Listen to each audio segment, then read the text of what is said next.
to karaoke. That's as close as we can get. But I asked, can we switch this over to the, is this on? Okay, good. We got it. Fast, you're fast. But anyways, I asked Tim and Nicole for the song today, and they just asked me to do something by Matthew West. So I picked out a song, and it was Broken. And I sent them a message that says, I picked out Broken by Matthew West. Is that okay? And they says, well, we really wanted you to do something by Matthew West. So I did something by Matthew West, you know, and so they said, do something by Matthew West. I go, oh, the song Do Something. So I says, why didn't you tell me that at the beginning, you know? So I scrolled back on the text and I go, oh, they did tell me to do something by Matthew West. So that's what we did. We did something by Do Something. Let's turn to Ezekiel 38. You know, it's almost the end. And that's my excuse right here. It's getting close. It's getting closer. Anyways, it is. I still got the sermon from last week, and I wrote, it's almost the end of 2019. But we had the snowcopolis, and so this is the beginning of 2020. So last time we preached, or I preached, we saw where Ezekiel prophesied life to those bones. God set him in a valley of dry bones, and he told Ezekiel, prophesy to these bones. Prophesy that they'll stand up. Prophesy that they'll get sinew and skin. Prophesy that they'll breathe. And I was thinking, you know, why didn't God just say, watch what I do? You know, who else is going to do that? Who else is going to take those dry bones and make them stand on their feet and breathe life into them? But you know what? God had Ezekiel do something. He says, prophesy life into them. And so as we look into 2020, what is God telling us to do when we're asking Him, God, why don't you do something? I created you. You know, going forward in chapter 38 and 39 today, there's going to be a few transitions to go through before the final experience of life and rest with Jesus as their forever king or forever shepherd is reached physically. That was stated in chapter 37. They'll get close. They'll get into that promised land. They'll live in a peaceful thing, and all the nations are going to look at them and say, whoa, God did it. You know, it's amazing. Israel's a nation because it was a desolate place. In 1949, they were established as a nation. But the outside world is going to look, and in chapters 38 and 39, Magog will have something to do against them. This stuff is still yet future. There's some very futuristic connotations in Ezekiel 39 about nuclear warfare and energy that stumped scholars for years until technology caught up with this 2,700-year-old prophecy. And so we're going to jump into this Ezekiel 38:1, and it's, you know, I'm sitting there going, whoa, this is amazing, but this stuff is still coming up. And so Ezekiel, 2,700 years ago, the word of the Lord came to me, it says in verse 1. And in verse 2 it says, Son of man, set your face against Gog, the land of Magog, the chief prince of Meshach and Tubal. Prophesy against him and say, this is what the sovereign Lord says. I am against you, O Gog, chief prince of Meshach and Tubal. I will turn you around, put hooks in your jaws and bring you out with your whole army, your horses, your horsemen fully armed, and the great horde with large and small shields, all of them brandishing their swords. Persia, Cush, and Put will be with them, all with shields and helmets. Also Gomer with all its troops, and Beth Togarmah from the far north with all its troops, the many nations with you. Get ready, be prepared, you and all the hordes gathered about you, and take command of them.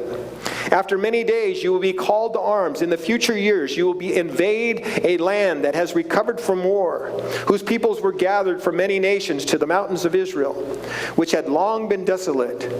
They had been brought out from the nations, and now all of them live in safety. You and all your troops and many nations with you will go up, advancing like a storm. You will be like a cloud covering the land. And we're going to skip to verse 14. But God's going to grab him by a hook. But the thing is, when he grabs them by a hook, I don't think he jams that hook in them and says, okay, come on. He basically uses their own presupposition to want more. And he knows what they're thinking, and he says, okay, you're going to do this because of the pain or the wrongness in your own heart. That's the hook that's going to get you. So in verse 14, he says, therefore, Son of man, prophesy and say to Gog, this is what the sovereign Lord says. In that day, when my people Israel are living in safety, will you not take notice of it?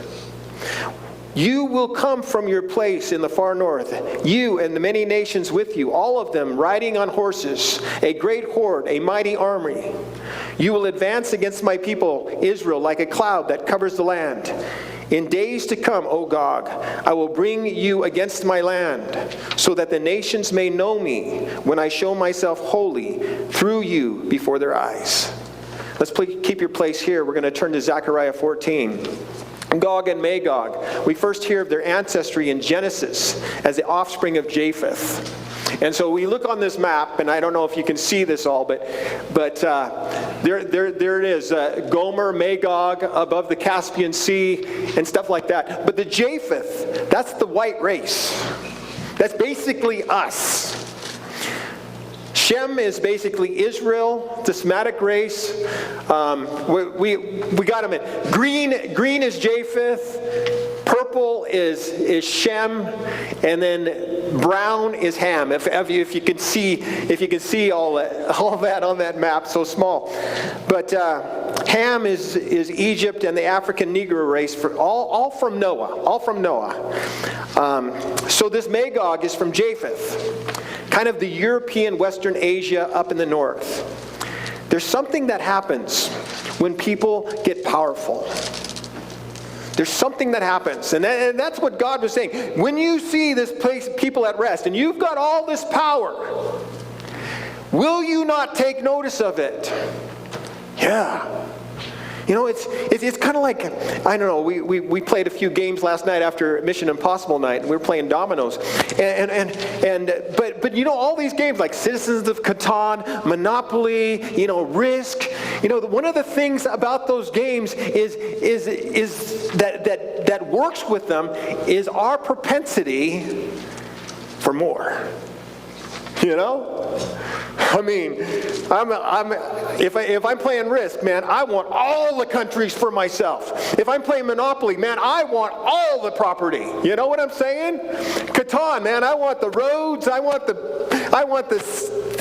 and that's how we win, right? That's the way we think. And so that's the way God is saying, I'm going to put a hook in your throat, in your jaw, and I'm going to drag you there. But he's doing it based on their own propensity for, I want to win. I want more. And so here we are. That's the way the game's played. They should make a game where the most generous and loving people are the winners, Right? Why not? Jesus says, he that wants to be the greatest needs to be the least. He says, when you go to a house, you don't go to the nicest, most comfortable chair. You look for the lowest seats, and it's backwards. You know, if they made a game like that, it probably wouldn't sell. You know? But anyways, I like to run races, and sometimes I run them in my dreams. Okay, I have race dreams, and one of my most popular race dreams, not because I love it the most, it's just what comes onto me. I'm running a race, and I am in the front.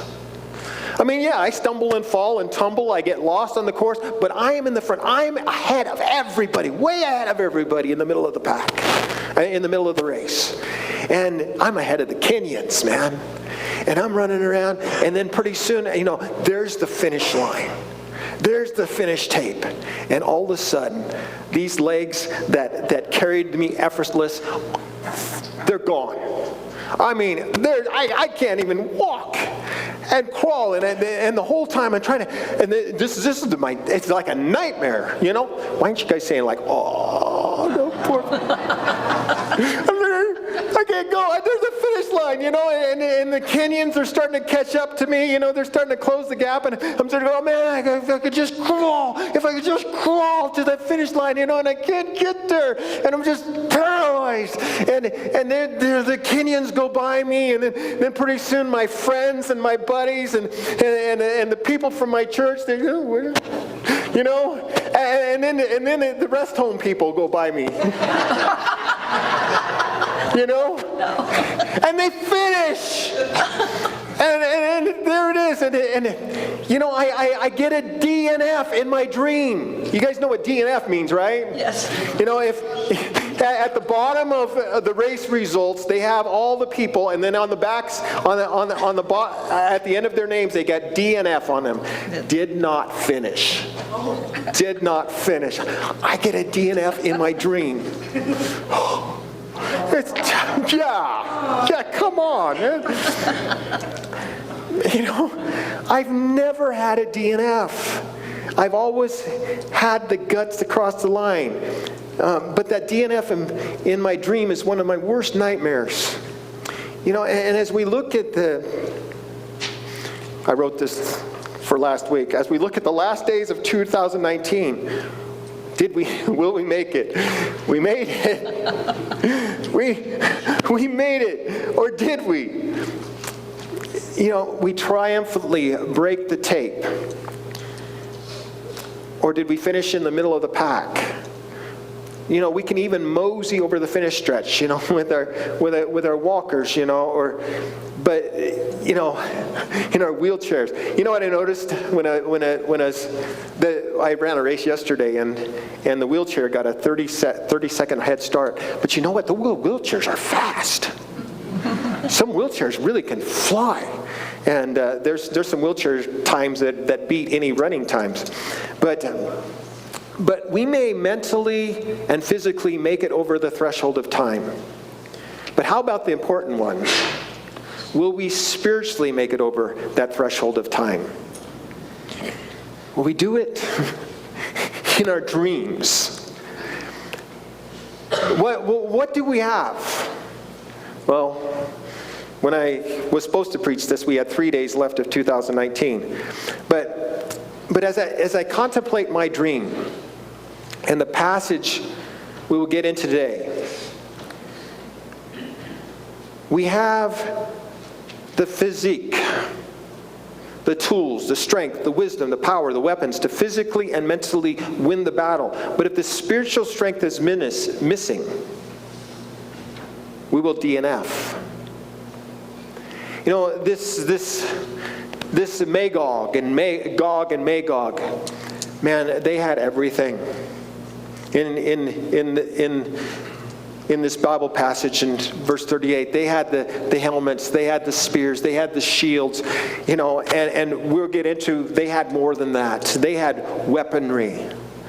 So much weaponry that when they overtook or attacked Israel, all their weapons, they fueled Israel for 7 years. That's a lot. But you know what? If our goal is fleshly oriented, it may gain huge success for a time. Whether you're leading the race or at the top of Forbes' list of the rich. Is anybody there? The race isn't one in the middle. It's not one in the middle. It's not even one close to the end. It's one at the finish. And as we neared the finish of 2019, how are we going to cross the final finish? Back to Israel and what happens as they overcome. Israel doesn't have all their stuff together yet either, even though they're living in their peaceful land. And they get attacked. You would think that God would protect all of Israel. But here it is in Zechariah 14:9. Just because you're in the city, just because you're on the mountain, didn't mean that all of them were safe. Just because they were in that, there was something more that they needed. And so not all of them made it. In verse 1, a day of the Lord is coming, when your plunder will be divided among you. I will gather all the nations to Jerusalem to fight against it. The city will be captured, the houses ransacked, and the women raped. Half of the city will go into exile, but the rest of the people will not be taken from the city. Then the Lord will go out and fight against those nations, as he fights in the day of battle. On that day, his feet will stand on the Mount of Olives, east of Jerusalem, and the Mount of Olives will be split in two, from the east to the west, forming a great valley, with half of the mountain moving north and half moving south. You will flee by the mountain valley, which will extend to Azel. You will flee as you fled from the earthquake in the days of Uzziah, king of Judah. Then the Lord my God will come, and all the holy ones with him. On that day, there will be no light, no cold or frost. It will be a unique day, without daytime or nighttime, a day known to the Lord. When evening comes, there will be light. On that day, living water will flow out of Jerusalem, half to the eastern sea and half to the western sea, in summer and in winter. The Lord will be king over the whole earth. On that day, there will be one Lord, and his name, the only name. And then we're going to move to 1 Corinthians 9, 24, 27. I'm just bringing everything together. I could go to Revelations, where Revelations talks about Magog and Gog too. I mean, this is the end. And we're still looking forward to this time. I mean, that mountain isn't split in half yet. The rivers isn't flowing yet. But it's going to be there. It's going to be there. And I can't wait to when we can tie this all in with Daniel and everything like that, and we'll know everything there is to know about the future, right? Somebody was asking me today, I think God's going to come in 2030 because that'll be 1,000 years. And I said, we don't know. The Lord is patient, not willing that any should perish. A day is like 1,000 years to the Lord. So we don't know. He could come tomorrow. He could come in a couple of weeks. He could come in 1,000 years. We don't know. But are you ready? Are you ready for when he does come? I can't wait to where we can tie this all up. There is a way to win and break the tape to get the award Christ laid out for us. I tell people that my daily exercise regime, I have a 10-minute workout in the morning and a 2-minute workout in the end of the day. And I tell them, this is what holds my body together. I mean, if I didn't do that, I'd probably fall apart. I mean, I can run. I do a lot of running. But if I didn't have this workout that strengthens my core, then I'd probably fall apart. I could have a VO2 of pushing 90, and I could fall apart if I don't have the core, what holds my body together. The core holds everything together. And it's kept me from ever going to a chiropractor to get adjusted. But this body is not the means by which we're going to cross that final finish line. I don't want this final race, this spiritual race, this dream race, if you want to call it that, the real reality to be a DNF. More important than our physical core is our spiritual core. And we need to feed it and exercise it and make the whole of it strong. This is what will cross the line. You know, and you know, as people ask me about my exercise and my diet and stuff like that, I says, I could have everything together physically, but you know what? If my spiritual core isn't there, if I don't have Jesus in my life, what's the use? And one of them asked me, you know, what's the Bible say about physical exercise? And I says, there's one passage. And it says, physical exercise profiteth little, but godliness is great gain. That's what counts. And I said, that's the only exercise passage I have for you. So if you're just focused on the exercise and the physical body and your strength and your power, you got one passage in the Bible, and it just says, there's much to it, but godliness. That's what's going to get you to finish the race. The healthy spiritual life is countercultural. It doesn't operate like Magog. It doesn't see power and wealth as a means to gain more power and wealth. You know, as we enter to 2020, may our vision be 2020. May we see the finish line, and not only see it and panic and, oh man, I got to get there. No, may we cross it. May we break the tape. In 1 Corinthians 9:24, do you not know that in a race all runners run, but only one gets the prize? Run in such a way as to get the prize. Everyone who competes in the games goes into strict training. I was playing Mission Impossible last night, and I thought I could outrun all the kids, you know. And I was running and running. I had my ticket in my hand. I was going to get in the box. And then I heard footsteps behind me and breathing. And they were getting closer and closer. It was this wasn't a nightmare. This was the truth. And it was Shane. And he got me. Shane. You're just not going to say, aw. Okay? Everyone who competes in the game goes into strict training. They do it to get a crown that will not last. But we do it to get a crown that will last forever. Therefore, I do not run as a man running aimlessly.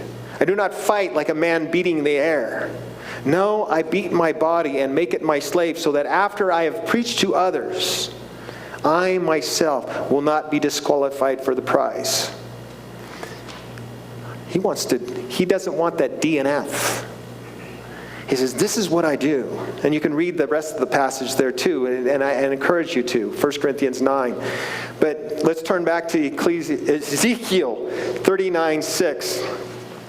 No, let's be clear about what the finished tape looks like. Only one gets the prize. There's only one finished tape, and it looks like Jesus. Only one gets the prize. So as we're running this race, the whole idea of what Jesus did for us, you know, he created us in his image right from the start. Genesis. Let us make man in our image, is what God says. And throughout this, man says, we don't like your image. We're going to go for our image. Magog, Gog, whatever. My power, myself, my stature. And we get to, you know, I like the number 666, you know, because I believe God's number is 777. That's the finish line, Jesus Christ. And that's what we're supposed to, our goal is Jesus Christ. But a lot of times we settle for me, 666. And we get there and we run the race, but Jesus says, I finished the race for you. I crossed the line for you. I lived my life 777. I didn't just obey the law. I lived with the intentions of the law. You know, he says, it says in the Bible that if a man divorces his wife, he commits adultery or whatever, or looks. But I say, if you look after a woman with lust. So Jesus says, he did the intention of the law. 777. He won the prize. You know, it won't be Magog, no matter how powerful and wealthy we are. You know, they were even technologically advanced, and we'll get into that in a little bit. They are a nuclear force as they go into the world, and by trying to overtake the promised land by power, wealth, and technology, they meet up with the true firepower that works their own power, wealth, and weapons against them. You know, as they proceed to take over the land. We got this. This land, this little piece of real estate, Israel. And they got all the weapons, and they got all the hordes of the nations. We're surrounding it. We're going to crush it. We're going to put Israel to death. We're going to blow it off the map. And God says, no. As soon as they get there, all of a sudden, everything starts falling apart. And it's just like my dream. Their legs quit moving. They shake, and everything falls apart.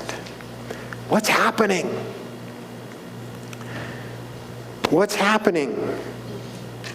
In Ezekiel 39:6, I will send fire on Magog and those who live in safety on the coastlands, and they will know that I am the Lord.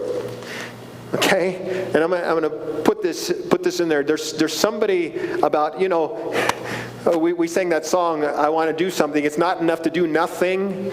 Apathy. And I think somewhere along there, those that live in safety on the coastlands, somewhere there's some passivity going on.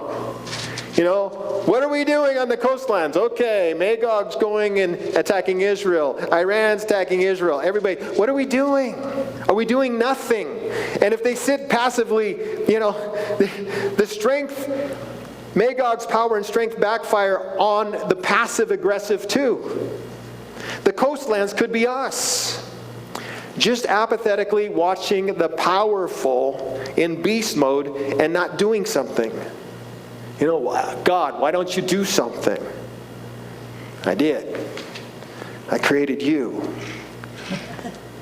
Run in such a way to win the race.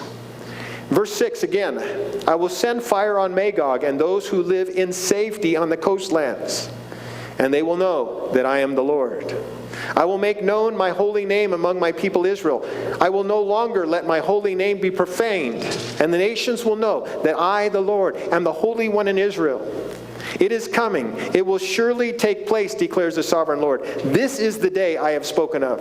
Then those living in the towns of Israel will go out and use the weapons for fuel and burn them up, the small and large shields, the bows, the arrows, the war clubs, and the spears. For 7 years they will use them for fuel. They will not need to gather wood from the fields or cut it from the forest, because they will use weapons for fuel. And they will plunder those who plundered them and loot those who looted them, declares the sovereign Lord. On that day I will give Gog a burial place in Israel, in the valley of those who travel east toward the sea. It will block the way of the travelers, because Gog and all its hordes will be buried there. So it will be called the valley of Hamon-Gog. For 7 months the house of Israel will be burying them in order to cleanse the land. All the people of the land will bury them, and the day I am glorified will be a memorial day for them, declares the sovereign Lord. Men will be regularly employed to cleanse the land. Some will go throughout the land, and in addition to them, others will bury those that remain on the ground. At the end of the 7 months, they will begin the search. Okay, scholars. Why 7 months wait? Why are they waiting 7 months? This is nuclear stuff here. I mean, this is typical of nuclear holocaust. And not only that, where they bury them. Okay, how many of you think that a burial ground is a place to block a way for people to travel? Unless there's radioactivity going on there and said, hey, you can't go that way because you're probably going to die.